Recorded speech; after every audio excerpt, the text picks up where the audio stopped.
मेरे टांग की रगें जो है वो सूजी हुई है।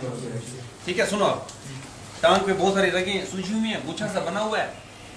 दिन के वक्त जब मैं चलता फिरता हूँ उस वक्त तो दर्द नहीं करता, लेकिन जब मैं रात को सोने के लिए तो क्रैकिंग एकिंग सा पेन होता है, वहां पर जलन होती है। लेट स्टेजेस में लाइपोडर्मेटोस्क्लेरोसिस और शैंपेन बॉटल साइन और वो सारी चीजें आ जाएंगी। आप जब पेशेंट को खड़ा करते हैं अब आप खड़े हो जाएंगे, आप खैर आपकी मैनिपुलेशन काफी होगी, खैर है तो आप पेशेंट को खड़ा करके आप एग्जामिनेशन की इजाजत लेते हैं। आप यूजुअली सिर्फ और सिर्फ एक अंडरवियर पहने हुए हो तो आप प्रॉपरली करेंगे। ठीक है, आज और आप पीछे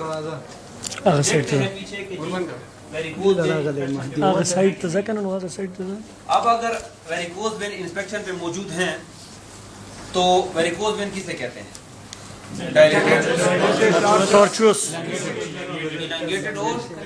veins of the lower limb. Incompetent veins. Incompetent का लफ्ज जो है वो जरूर हर हालत में बोलना है। Dilated, tortuous, elongated, incompetent veins। अब जब आप लोअर लेग की वीनस सिस्टम को देखते हो तो दो किस्म का है, एक सुपरफिशियल वीनस सिस्टम है और एक डीप वीनस सिस्टम है।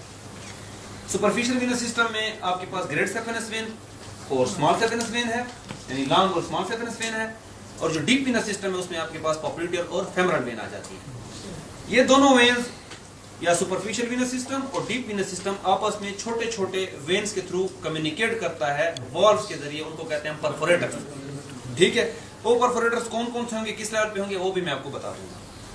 नॉर्मली जब आप चलते हैं तो गैस्ट्रोक्नीमिया की एक्शन की वजह से क्या होता है कि सुपरफिशियल वीनस सिस्टम का जो ब्लड है वो through perforator deep venous system में चले जाता है और थ्रू इंटरनल इलियक हार्ट तक पहुंच जाता है। ठीक, नॉर्मली है। अब जब सुपरफिशियल वीनस सिस्टम से ब्लड डीप वीनस सिस्टम में चला गया तो परफोरेटर के वॉल्व्स जो क्या हो जाते हैं, क्लोज हो जाते हैं, ताकि रिट्रोग्रेड फ्लो दोबारा ना हो सके। जब ये वाले वॉल्व्स इनकॉम्पिटेंट हो जाएं तो क्या होगा, वो ब्लड वापस दोबारा इनमें आ जाएगा और ये भरती रह जाएंगी, इन्हीं को हम वेरिकोज वेन कहते हैं। अब ये परफोरेटर कौन कौन से पे हैं? CBD-H, ये एक फार्मूला। CBD हम कॉमन ब्लड के लिए यूज करते हैं, H से मेरा नाम याद रख लेना, उसने पढ़ाया था। CBD मिडिल मेलियोलस से 5 सेंटीमीटर एबव, कोकेट्स, मिड का बोइडीज, बोइड्स, मिड थाई, डोडीज, H बिल्कुल सफीनो-फीमोरल जंक्शन से थोड़ा सा नीचे हंटेरियंस, कॉकेट्स, बोइड्स, डूडीज, हंटेरियन। ठीक है, याद रह जाएगा। अब इनको चेक करने के लिए कि हम देखते हैं कि जी ये सुपरफिशियल वीनस सिस्टम या डीप वीनस सिस्टम तो वो बाद में करेंगे, पहले हम ये देखते हैं कि इनमें कौन सा वॉल्व जो था वो इनकॉम्पिटेंट था। तो सबसे पहले जो मोस्ट कॉमन साइट है इनकॉम्पिटेंसी की वो सफीनो-फीमोरल जंक्शन है। आप पेशेंट को लिटा देते हो, ठीक, और बिल्कुल जो इन्ग्वाइनल लिगामेंट है इससे 1.2 सेंटीमीटर जो प्यूबिक टुबरकल है, प्यूबिक टुबरकल से आप 1.25 सेंटीमीटर लेटरल आएंगे और आप पहले काम यह करते हो कि इन वेन्स को आप उठा के एम्प्टी कर देते हो। ये मैन्यूवर आपने कर दिया, वेन सारी की सारी एम्प्टी हो जाएगी, आपने सफीनो-फीमोरल जंक्शन पे रख लिया, हाथ ऑक्लूड कर लिया। अब आप कहते हैं पेशेंट को कि आप उठ जाए। ठीक, अब उठने के बाद आप डायरेक्टली वेन्स को देखते हो।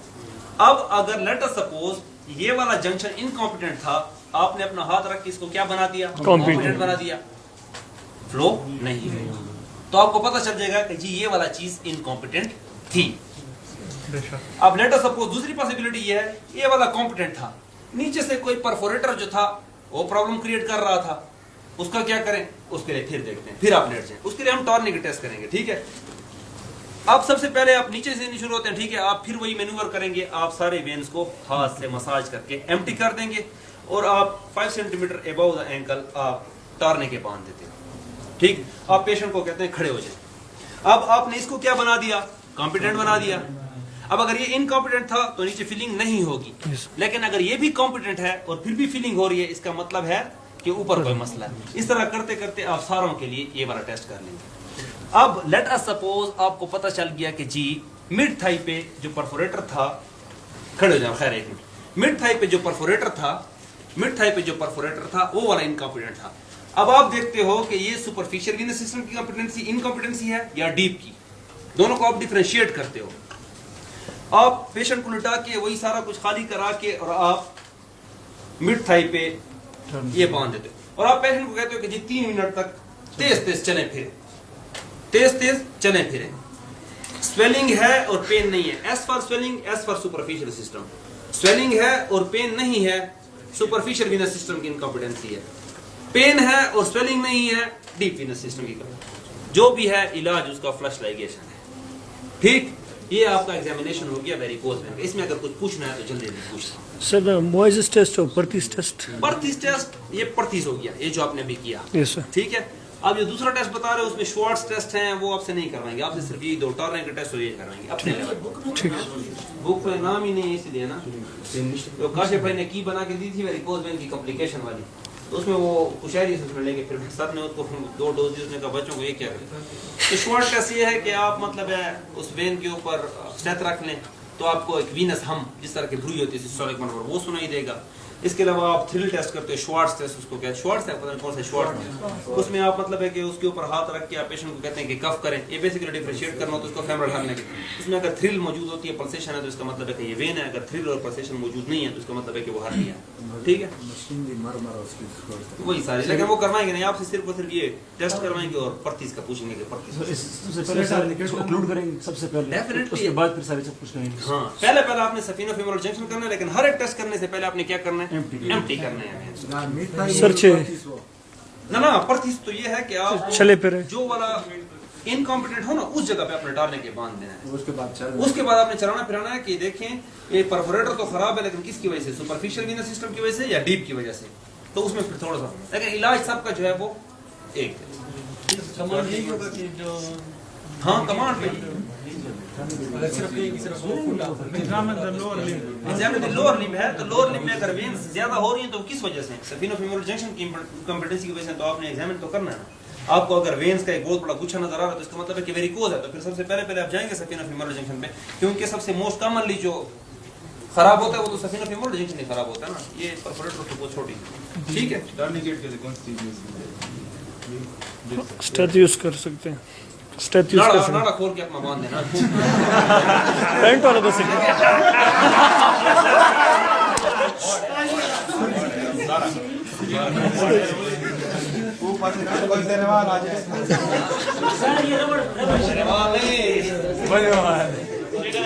अच्छा ये हो गया।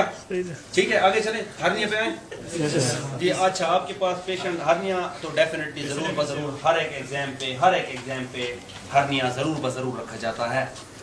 हर एक एग्जाम में हर्निया जरूर बजरूर रखा जाता है।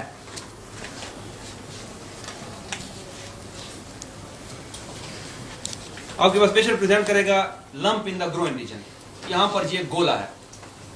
अब आप कहते हो ठीक है जी गोला है, एग्जामिन करना तो डेफिनेटली शलवार एक्सपोज करना पड़ेगा। तो आप पेशेंट से पहले इजाजत देंगे कि जी ये गोला ऐसी जगह, इसके लिए हमें शलवार ऊपर थोड़ा सा देखना पड़ेगा।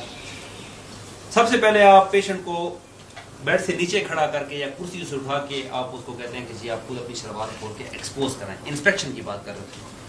बाज जो डायरेक्ट या इनडायरेक्ट इन्गोनल हर्निया होती है, इनडायरेक्ट इन्गोनल हर्निया ये जब पेशेंट लेटा होता है वो गायब हो जाते हैं, लेकिन जब पेशेंट खड़ा होगा तो due to the effect of gravity वो दोबारा नजर आना शुरू हो जाएंगे। तो सबसे पहले आप जब इंस्पेक्शन करते हो, हर्निया का एग्जामिनेशन शुरू इससे होता है कि आप पेशेंट को पहले खड़ा करें और खड़ा करके देखें कि जी अगर हर्निया आ गया है तो इसका मतलब है कि जी इन्गोनल हर्निया है। अब हो सकता है वो फेमरल हर्निया हो। ठीक है, तो उन दोनों का डिफरेंशिएशन पॉइंट ऑन इंस्पेक्शन ये है कि जी एक superior lateral and lateral below and lateral to the inguinal ligament है तो वो फेमरल हर्निया है, और above and medial to the lateral ligament है तो वो इन्गोनल। लेकिन वो आपसे नहीं पूछेंगे, वो हायर लेवल की direction of flow of cough impulse जाहिर नहीं हो रहा और पेशेंट खड़ा नहीं हो सकता और फिर भी कहते हैं कि जी हर्निया है, आप लेट जाएं। आप लेटने के बाद लेट सपोज पेशेंट को राइट साइड बिल्कुल ठीक ठाक रिलैक्स लेट जाएं, कुछ नहीं कहता हूं कुछ भी नहीं कहूँ। ठीक है, हम सिर्फ प्रैक्टिस कर रहे हैं उसकी। ठीक है, आप पेशेंट को कहते हैं कि आप मुंह तरफ करके खांसें। अब पेशेंट के सामने एग्जामिनर ठहरा होता है, वो कहते हैं अच्छा खुद इतने साफ हो, मेरे ऊपर पेशेंट को खांसें। कहते हैं इस तरह, पेशेंट की चादर पड़ी होती है वो मुंह पे रख के आप जोर से खांसें। टिश्यू पेपर उसके पास होगा, आप अपना टिश्यू पेपर भी उसे दे सकते हैं। ठीक है, ये एक कांड याद रखिए, स्पेशली मेडिसिन वाले। सर्दी वाले कॉन्स्टिपेटेड नहीं है लेकिन वो छोटी छोटी बातों पे पकड़ते हैं। ठीक है, आप पेशेंट को कहते हैं जी खांसी करें, खांसी से आपको पता चल गया कि ये हर्निया आ गया। अब हर्निया रिड्यूसिबल था या इरिड्यूसिबल? इतनी बड़ी स्वेलिंग पड़ी है ना, आप उसको जेंटली रिड्यूस करते हुए जाएं। रिड्यूस हो गया तो इसका मतलब है कि ये रिड्यूसिबल हर्निया था। रिड्यूस नहीं हो रहा तो इसका मतलब है कि ये रिड्यूसिबल हर्निया। अगर hernia is tender to touch करें और पेशेंट को बहुत ज्यादा दर्द हो तो इसका क्या मतलब या स्ट्रैंगुलेटेड है। अगर उस हर्निया के साथ पेशेंट को इंटेस्टिनल ऑब्स्ट्रक्शन के साइंस हैं तो ऑब्स्ट्रक्टेड हर्निया है। साथ में अगर एक्यूट अपेंडिसाइटिस उसमें हो गया मैकल डायबिटिक्राइटिस तो वो इन्फ्लेम्ड हर्निया। ये क्लिनिकल प्रेजेंटेशन इसकी 5 है। ठीक हो गई बात। जहां पर न समझ आए वहां पर रोको, दोबारा पढ़ाऊंगा, बार बार पढ़ाऊंगा। रिड्यूस करने के बाद आप यहाँ पर रिंग है, रिंग ऑक्लूजन टेस्ट एक फिंगर से भी कर सकते हैं, 2 से भी, 3 से, लेकिन हमेशा याद रखना जिया साहब, खालिद खान साहब जो भी हमारे एक्सपर्ट आएंगे वो सिर्फ और सिर्फ one finger ring occlusion test मानते हैं। रिंग को आप कैसे आइडेंटिफाई करते हो? आप प्यूबिक ट्यूबरकल को पहले फील करो। प्यूबिक ट्यूबरकल को फील करने के बाद आप 1.25 सेंटीमीटर यानी 1.25 सेंटीमीटर एबव एंड लेटरल आ जाए और वहां पर रिड्यूस करने के बाद की बात कर रहा हूं। अगर रिड्यूस नहीं हो रहा तो उसमें फिर आप रिंग ऑक्लूजन टेस्ट नहीं कर सकते। रिड्यूस करने के बाद आपने उस पर फिंगर रख दी। ये क्यों कर रहे हैं? ये हम इसलिए देखना चाहते हैं कि क्या ये डायरेक्ट है या इनडायरेक्ट। आप फिर पेशेंट को कहते हैं कि जी खांसी करें। खांसी करने के बाद इनडायरेक्ट इंगुलर हर्निया है, वो डीप इंगुलर रिंग से निकल के इंगुलर कैनाल, सुपरफिशियल इंगुलर रिंग, स्क्रोटम में घुस जाता है। जबकि जो डायरेक्ट इंगुलर हर्निया है वो पोस्टीरियर वॉल से आके फिर सुपरफिशियल इंगुलर रिंग और फिर वहां पर जाएगा, वो डीप इंगुलर रिंग से नहीं आएगा। और ये आप डीप इंगुलर रिंग को अक्लूड कर रहे हैं। अक्लूड करने के बाद आप पेशेंट को कहते हैं जी कफ करें। कफ करने के बाद अगर हर्निया नहीं आ रहा तो ये पल्स नहीं आ रही, इसका मतलब है कि इनडायरेक्ट। और इसको अपलोड करने के बाद भी आ रहा है, इसका मतलब है कि डायरेक्ट। ये आपका एग्जामिनेशन। फिर वो आपसे पूछते हैं कि जी जो पहले रिड्यूस करना डिफिकल्ट हो तो वो एंट्रोसील होता है, उसमें इंटेस्टाइन होता है, और लास्ट पार्ट अगर डिफिकल्ट रिड्यूस करना हो तो वो ओमेंटोसील होता है। आपसे ज्यादा नहीं पूछेंगे। फिर आपसे डायरेक्ट पूछेंगे कि जी हर्निया के लिए कौन कौन से रिपेयर हैं। हर्निया के लिए 3 रिपेयर हैं, हर्नियोटमी करते हैं, हर्नियोरेफी करते हैं, हर्नियोप्लास्टी। आजकल गोल्ड स्टैंडर्ड क्या है? हर्नियोप्लास्टी। प्लास्टी में जो मेश रखते हैं वो किस चीज का बना हुआ है? पॉलीप्रोपिलीन का। पॉलीप्रोपिलीन क्या चीज है? प्रोटीन है। मैकेनिज्म ऑफ एक्शन क्या है? मैकेनिज्म ऑफ एक्शन ये है कि ये जो मेश हम लगाते हैं as a foreign body. Foreign body के खिलाफ नॉर्मल बॉडी का क्या रिस्पांस है? इन्फ्लेमेशन। वहां पर इन्फ्लेमेशन होगी, इन्फ्लेमेशन के बाद वहां पर फाइब्रोसिस होगी और वो पोस्टीरियर वॉल जो वीक थी वो पक्की हो जाएगी फाइब्रोसिस की वजह से। ठीक, क्योंकि फाइब्रोटिक टिश्यू जो है वो इनएक्सपेंसाइल होता है, वो वहां पर बिल्कुल पक्का करके हर्निया प्रोड्यूस करता है।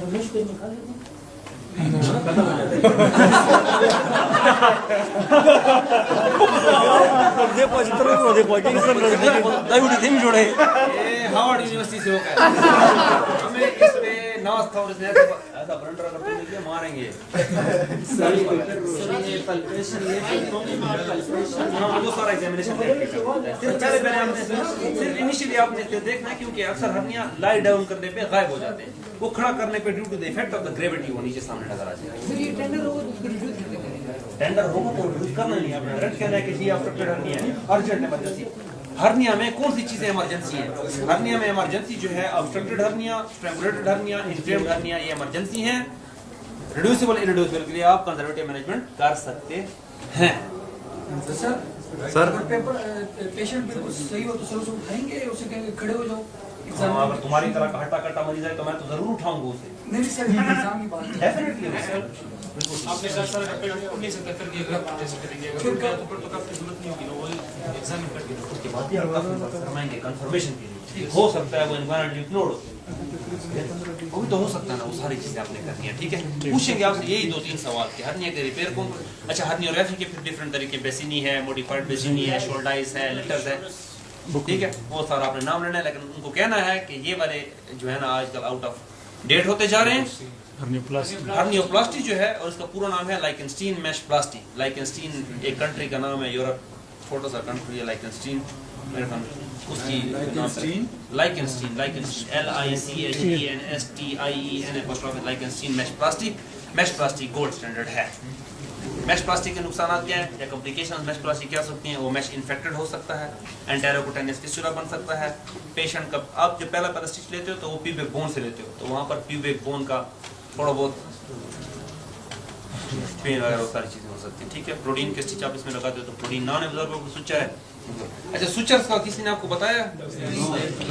सुचर्स आपके पास पड़े होंगे। इसके अलावा और कौन सी चीज एग्जामिनेशन कर रहे हैं? हाँ, डीबीटी का भी आप लेट जाए। डीबीटी आप दोनों ये नीज तक कर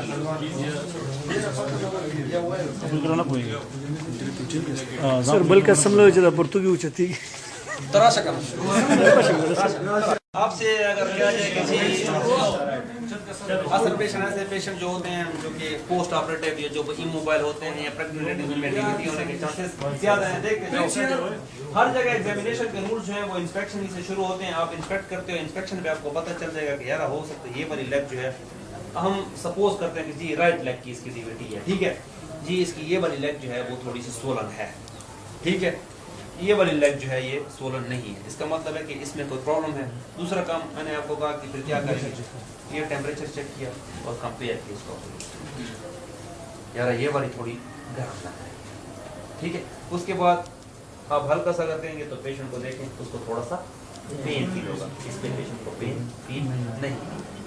उसके बाद आप पल्सेस भी चेक कर सकते हैं। पल्सेस अगर दोनों तरफ मौजूद है इसका मतलब है कि ये आर्टीरियल इस्कीमिया नहीं है, ये कोई वीनस डिजीज है।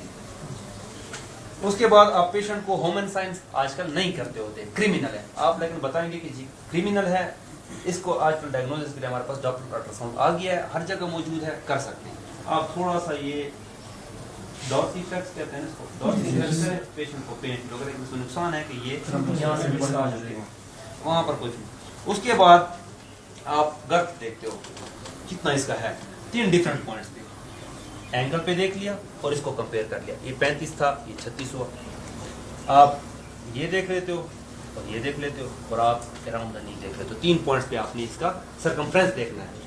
वो पूछेगा भाई ये क्या कर रहे हो, सर जी ट्रीटमेंट स्टार्ट करने के लिए, कि ट्रीटमेंट को पेशेंट रिस्पॉन्ड कर रहा है कि नहीं, आपने हेपारिन देनी है, लो मॉलिक्यूलर वेट हेपारिन आजकल आई है वो देनी है। उसके बाद हम डेली आकर हम आज 36 था, सुबह आया हूं तो ये 35 हो गया, इसका मतलब है कि कम हो रहा है, ट्रीटमेंट को रिस्पॉन्ड कर रहा है। 33 है वो भी 33 है, दोनों नॉर्मल हो गए हैं, चलो भाई डॉक्टर अल्ट्रासाउंड एक दफा रीचेक करवा लो। डीवीटी का सबसे सिंपल तरीन मायना है, अगर उस वक्त थोड़ा सा ऐसा नहीं डायरेक्ट जाके उसको पकड़ लिया, थोड़ा सा खड़े होकर 1-2 मिनट देख लो, 1 मिनट 15-20 सेकंड देख लो, उसके बाद टेम्परेचर वो कहेगा जी इसको थोड़े बहुत प्रोटोकॉल का पता है, पहले इसने देखा, फिर टेम्परेचर चेक किया, पल्सेस देख रहा है, टेंडरनेस देख रहा है, ह्यूमन साइन थोड़ा बहुत कर लिया, न किया तो उसको बता दिया कि जी नहीं करता क्योंकि ये डिसलॉज होने का खतरा है, मैं अपने ऊपर रिस्पांसिबिलिटी लायबिलिटी नहीं लेना चाहता। ये डीवीटी है। अल्सर्स की आपने बात की, लेट अस सपोज ये एक अल्सर है, ठीक, आपने फिर वही बात के पहले आपने इंस्पेक्शन करनी है। इंस्पेक्शन पे आप देखते हो कि ये अल्सर किस साइड पे है, किस जगह पे है, आप कहोगे नहीं आप सुनते रहो मुझे, ये अल्सर जो है ये ulcer on the medial aspect of the shin या जस्ट अबव कितना, ये 5 centimetre above the middle malleolus on the medial aspect of the right leg या राइट शिंक, ये अल्सर की हमारी हो गई साइज हम मेजर करेंगे, लेकिन लगता है ऐसे कि जी 10 × 12 सेंटीमीटर का है, ठीक है। शेप रेगुलर है या इरेगुलर है, जी इरेगुलर है।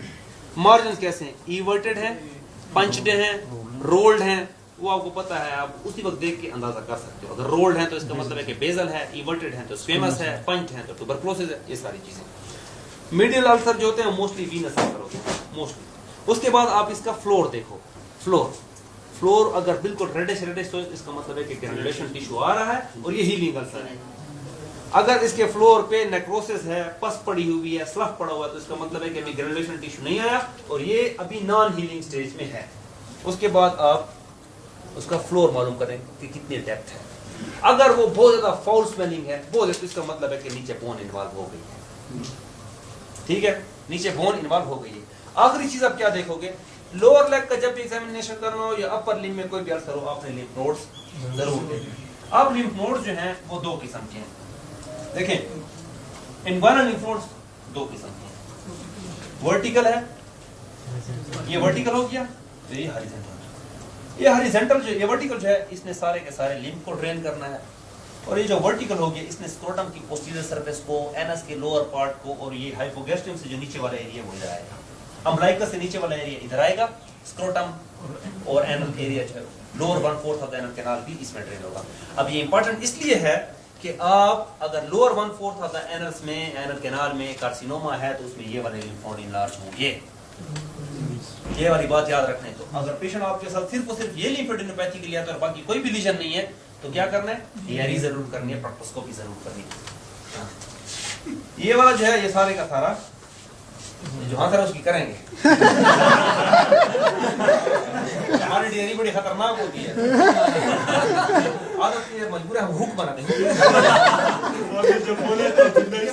उसके बाद जो है ना ये हर चीज लिम्फ नोड को पल्पेट करने का ये ठीक है ये तरीका। उसके बाद आप देख लेंगे अगर लिम्फ नोड्स भी लार्ज है तो मोस्ट प्रोबेबली फिर वो कार्सिनोमा होगा स्क्वेमस सेल का। स्क्वेमस सेल की लिम्फेटिक स्प्रेड होती है, बेनाइन जो बेसल जो है वो कभी भी स्प्रेड नहीं करता, बहुत रेयरली स्प्रेड करता है। तो फिर आपने बताना होगा कि जी I have examined the wound on the middle, I have examined the wound of this patient, this is most probably an ulcer which is located on the middle aspect of the skin just 5 centimetre above the middle malleolus. Floor इसका ऐसा है, base इसकी ऐसी है, इसके margin everted है, इसमें से पस या सीरस डिस्चार्ज या ब्लड आ रहा है, ठीक है। और लिम्फ नोड आखिर ना तो आप पूछेंगे जी कि इसके हो इसके तो इवर्टेड मार्जिन है, लिम्फ नोड भी लार्ज है, what is your most probable diagnosis? My most probable diagnosis foul smell का पूछेगा तो आप कहेंगे मोस्ट प्रोबेबली दिस इज इवॉल्टी तो ऑस्टियोमाइलाइटिस हो गया। ये आपका हो गया अल्सर का एग्जामिनेशन। अल्सर में कोई बहुत बड़ी बात नहीं है, ऐसे अल्सर को बहुत बड़ा किया हुआ है, कुछ भी नहीं है। हमेशा इंस्पेक्शन से शुरू हो और आखिर तक आते हुए उस जगह के लिम्फ नोड्स खामा जरूर देखने हैं। जब भी कोई मैलिग्नेंट अल्सर हो या नॉन हीलिंग या क्रॉनिक अल्सर हो उसमें अपने लिम्फ नोड्स जरूर देखने हैं। इसलिए डेप्थ किस तरह मालूम करेंगे? डेप्थ बेसिकली उसके अपने इंस्ट्रूमेंट्स मिलते होते हैं। आप नॉर्मली उसकी बेस जो है डेप्थ है वो आप नहीं देख सकते, लेकिन अगर आप देखें भी तो नीचे से अगर बोन एक्सपोजर तो इसका मतलब है किसी डेप्थ काफी ज्यादा होती है तो आप क्रूड मेथड से वो कर सकते हैं, उसके अपने वो मिलते हैं। सर अक्सर कमांड मिलता है कि palpate the base of the wound, हाँ फ्लोर ऑफ द वुंड, वो किस तरह? फ्लोर तो आप एग्जामिन ग्लव्स पहनेंगे। फ्लोर तो वो है जो यहाँ से देखो अगर स्किन हटा दें तो वो जो आपको सामने नजर आ रहा है ये फ्लोर है। आप जब साइडों से पाल्पेट करके देखते हो तो आपको इंड्यूरेशन मिलती है। इंड्यूरेशन का मतलब है सख्त एरिया, तो वो सख्त एरिया बेसिकली उसकी बेस होती है, वो सख्त एरिया बेस होती है। देखें घर का एक छत है इस कमरे की, ये इसका फ्लोर है और फ्लोर के नीचे क्या है? बेस, बेसमेंट, तहखाना। तो वो बेसिकली तहखाना होगा कैसे? वो आप सिर्फ ये कर सकते हैं, पाल्पेट कर सकते हैं। तो आपने ग्लव्स पहने हुए होंगे। स्टेशन पे ड्रेन पड़ा होता है, सिस्टम पड़ा होता है, उसको एग्जाम करना पेशेंट के ड्रेन है कोलोस्टमी, कहते हैं उसको कोलोस्टमी बेस को चेंज। हाँ स्टोमस हाँ वो अच्छा ऊपर से हाँ कर सकते हैं। उनको टेम्परेचर आपने इस साइड का भी देखना है, इधर उधर का, तो आसपास जो सराउंडिंग होती है उसको देखते हैं। वो फिर बेसिक रूल्स हैं, थोड़ा बहुत आप उससे पढ़ सकते हैं। ये 4-5 जो मेन इंपॉर्टेंट बातें हैं वो कभी आप मिस ना करें। आपने बात की कि जी एक पेशेंट के साथ लगा होगा स्टोमा बैग, वो आपसे पूछेंगे कि जी इलियास्टमी है या कोलास्टमी है, इस तरह पूछते होते हैं। Yes sir. आप इसी बात पे कंफ्यूज है ना या कोई और बात? एग्जामिनेशन ठीक है हाँ, अब मैं आपको बताता हूँ इज इट फंक्शनिंग और नॉट आपको कैसे पता चलेगा? अगर उसके अंदर मवाद पड़ा हुआ है, उसके अंदर गैसेस पड़ी हुई हैं तो ये फंक्शनिंग है।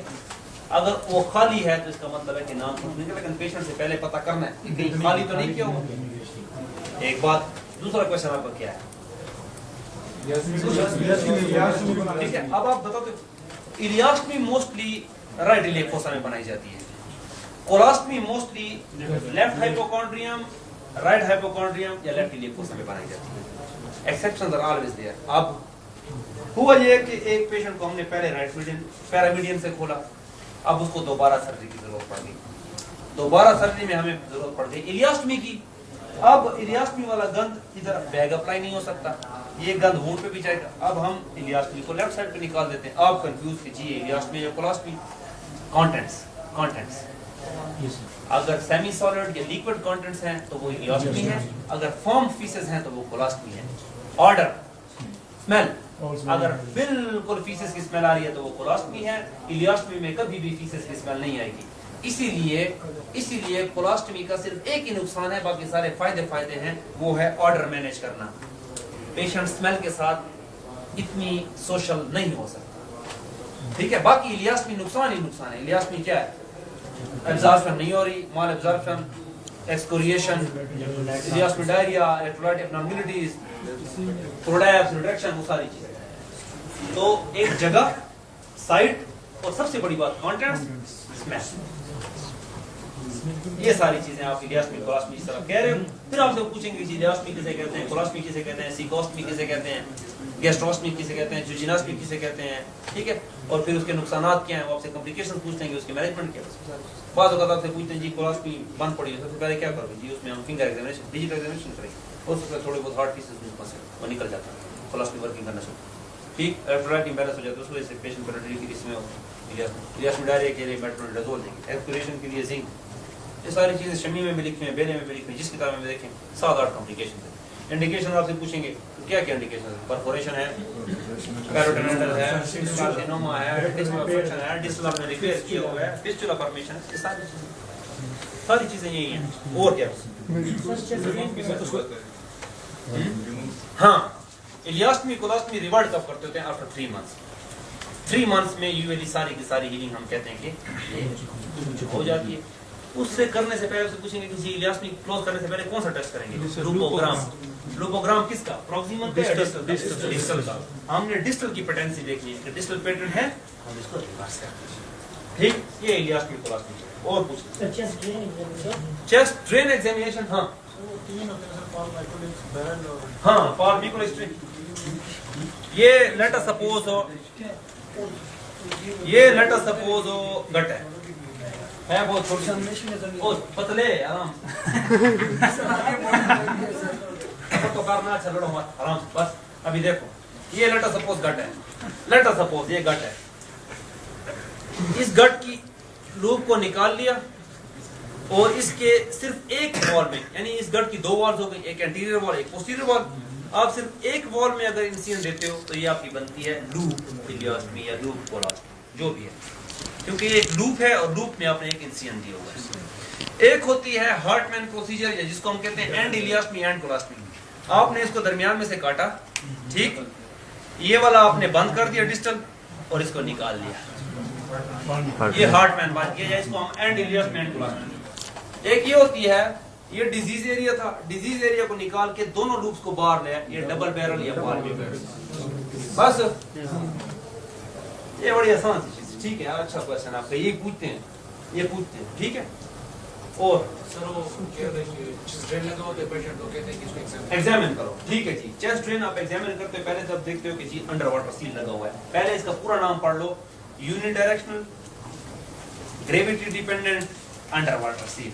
यूनिडायरेक्शन का मतलब हुआ कि सिर्फ वहां से बाहर आएगा, यहाँ वाले कंटेंट्स वापस नहीं जाएंगे।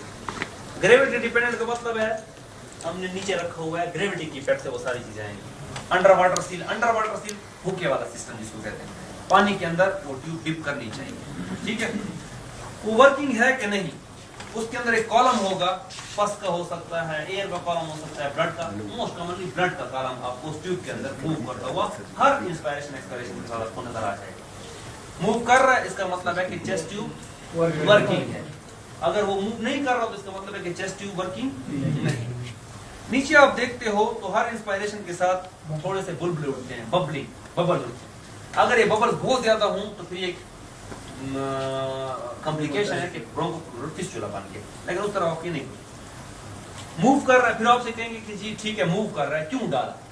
जी जब प्लूरल कैविटी में एयर हो, वाटर हो, ब्लड हो, पस हो, हमने उसके लिए डाला, ये इसकी इंडिकेशन है, ठीक है। डालते कहां पर है? Triangle of safety. और ट्रायंगल ऑफ सेफ्टी है कहां? Triangle of safety is a triangle which is bounded anteriorly by the posterior border of latissimus dorsi. Posteriorly by anterior border of latissimus dorsi and below by the upper border of the fifth. तो आप कहते हैं क्यों उसको safe area? क्योंकि जी इसमें कोई major nerves, कोई मेजर वेसल्स, कोई मेजर ऑर्गन्स नहीं है, इसलिए हम इजीली इसमें जा सकते हैं। फिर वो आपको कहेंगे anterior border of latissimus dorsi, ठीक। अब फिर वो आपसे कहेंगे कि जी आप चेस्ट ट्यूब को कब रिमूव करोगे, या चेस्ट ट्यूब के सब प्रीरिक्विजिट्स क्या हैं? चेस्ट ट्यूब डालने के बाद आपने हर दिन पेशेंट का चेस्ट एक्सरे करवाना है और आपने देखना है कि लंग एक्सपेंड हो रहा है कि नहीं, पेशेंट की कंडीशन रिजॉल्व हो रही है कि नहीं। आपको कैसे पता चलेगा कि जी अब हम चेस्ट ट्यूब निकाल दें? 4-5 ये कॉलम मूव करना बंद कर दे, एक बात। पेशेंट सिम्टोमेटिकली इंप्रूव हो जाए, 2 बातें। चेस्ट एक्सरे पे चौथा, इस ट्यूब को हम, लेट अस ये ट्यूब है, इस ट्यूब को हम क्लैंप कर देते हैं, यहाँ पर एक आर्टरी फोर्सेप लगा देते हैं। कितने आवर्स के लिए? 24 आवर्स के लिए। 24 आवर्स क्लैंप करने के बाद भी पेशेंट सिम्टोमेटिकली बिल्कुल ठीक ठाक रहा, कोई कंप्लेंट नहीं, इस ट्यूब को हम निकाल देंगे। जिस तरह चेस्ट इंटुबेशन हुई डालना, तो निकालना होगा चेस्ट एक्सटुबेशन। ठीक और ये वर्ड्स लगे